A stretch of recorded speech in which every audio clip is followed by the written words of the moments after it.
strategically valuable areas. Assets like the S-400 air defense system, believed to be able to target aircraft from as far as 250 miles away, even the latest stealth aircraft, have been set up around Kaliningrad, which is Russia's exclave on the Baltic Sea, further south on the Crimean Peninsula and around the Black Sea, and on the Syrian coast, which provides a base from which to reach into the eastern Mediterranean. Surface-to-air missile systems deployed around Kaliningrad, which is tucked between Poland and Lithuania, were layered in a way that makes access to that area difficult, retired Air Force General Frank Goring told the New York Times in January 2016, when he was head of the U.S. Air Force in Europe and Africa. Those systems could affect NATO operations in Poland and the Baltic states, Goring said. Russian forces using Kaliningrad to block the Suwałki Gap and cut the Baltic states off from the rest of NATO is a particular concern for the alliance. There are varying degrees of capabilities at each of those sites, Ben Hodges, who led the U.S. Army in Europe before retiring as a lieutenant general at the end of 2017, told Business Insider at the beginning of November. But the one in Kaliningrad and the one in Crimea are the most substantial, with air and missile defense and anti-ship missiles and several thousands of troops from Russia's Army, Navy, and Air Force, Hodges said. That's part of creating an arc of A2AD, if you will.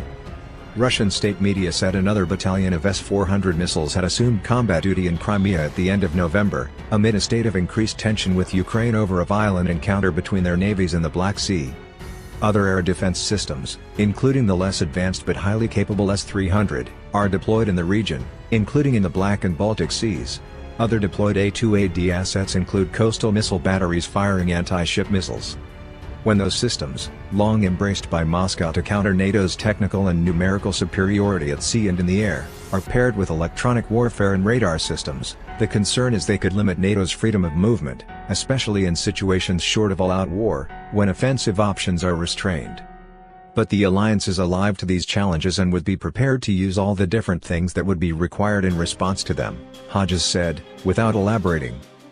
Navy Vice Admiral Andrew Lewis, who recently took over the Navy's newly re-established Second Fleet, which oversees the eastern half of the Atlantic Ocean, echoed Hodges during an event at the Center for Strategic and International Studies on November 28. Without going into things I shouldn't talk about, I'm confident that we can operate in an A2AD environment, in a contested environment, Lewis said when asked about Kaliningrad and A2AD. In fact, I know we can. I know we can with our carrier force. I know we can with our surface force. We have a very clear way of doing that. It is based upon maneuver, he added.